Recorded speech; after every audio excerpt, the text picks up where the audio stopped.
ये लफ्ज़ मुबारक हमारे यहाँ उर्फ में भी इस्तेमाल होता है। ये जब कोई शख्स बोलता है ना मुबारक, तो उससे खुशखबरियां जहन में आती हैं, उससे कामयाबियां जहन में आती हैं। जब कहा जाता है आपको मुबारक हो, मुबारकबाद हो, तो इससे इंसान की हाशिया ख्याल में महसूस होता है कि कोई अजीम इनाम मिला है, कोई अजीम रहमत अता हुई है, कोई मुनफरद सा हसीन सा खूबसूरत सा तोहफा मिला, किसी बहुत बड़ी कामयाबी से अल्लाह ताला ने हमकिनार फरमाया, तो फिर कहते हैं मुबारक हो। तो नबी पाक ने रमजान मुबारक को फरमाया शाहरुल मुबारक हो, ये मुबारक महीना है, बरकत वाला महीना, यानी इसका हर हर लम्हा ही मुबारक है। रोजा रखें तो फिर भी मुबारक है, इफ्तार करें तो फिर भी मुबारक है, रमजान मुबारक के अंदर किसी को रोजा इफ्तार कराएं तो फिर भी मुबारक है, इस माह नूर व सुरूर के अंदर कुरान मजीद तरावी में सुनाएं तो फिर भी मुबारक है, पीछे होके सुने तो फिर भी मुबारक है।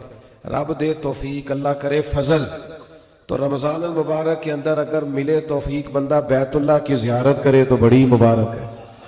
और अगर अल्लाह तौफीक दे और इंसान ये माह मुबारक मदीना मुनव्वरा में गुजारे तो फिर बड़ी मुबारक है। तो हर हर लम्हा मुबारक है, हर हर घड़ी मुबारक है, रमजान सारा ही मुबारक है। पहला अशरा भी मुबारक है, दरमियान वाला भी मुबारक है, आखिरी भी मुबारक है, ताक रातें भी मुबारक है, लैलतुल कद्र भी मुबारक है। तो हुजूर ने फरमाया शहरुल मुबारक, ये क्या है? मुबारक महीना। कौन सा महीना है ये? जितने लोग मायूस हैं ना किसी भी वजह से, खुदा न खास्ता परेशान है किसी भी वजह से, महसूस करते अब पीछे रह गए किसी भी वजह से, तो वो यूं समझ लें कि ये वो महीना आ गया है जिसमें मुबारक ही मुबारक है, जिसमें करम ही करम है, अता ही अता है। अब परेशान नहीं होना, शहरुल मुबारक होना। ये मुबारक महीना आ गया, बरकत वाला महीना आ गया। अब कोई परेशानी नहीं, कोई पछतावा नहीं, कोई पीछे नहीं हटना, कोई कमजोर नहीं पड़ना। ये मुबारक महीना, इसको नबी करीम ने मुबारक कहा। तो इसके लम्हे लम्हे में आपने तसव्वुर बांधना है कि ये मुबारक दिन है, इसमें रिस्क आएगा तो वो भी मुबारक ही आएगा, कोई शख्स मिलेगा तो इंशाल्लाह खैर ही होगी, कोई अमल करेंगे तो इंशाल्लाह बरकत ही होगी, कहीं हम अल्लाह की रिजा के लिए कुछ खर्च करेंगे तो फिर भी बरकत ही होगी। महीना ही मुबारक, इसको नबी करीम ने मुबारक कहा है।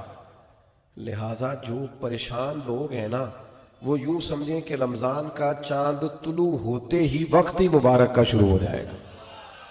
बीमार समझे कि शिफा होने लगी है, मकरूज समझे कि रिहाई मिलने लगी है, तंगदस्त समझे कि वुसअत आने लगी। और हदीस में लफ्ज भी है, मिशकात शरीफ में ये लफ्ज हदीस के मौजूद हैं। हुजूर फरमाते हैं रमजान मुबारक में मोमिन का रिस्क बढ़ा दिया जाता है, उसके रिस्क में बरकत कर दी जाती है। अल्लाह ताला अपने फजल से वुसअत फरमा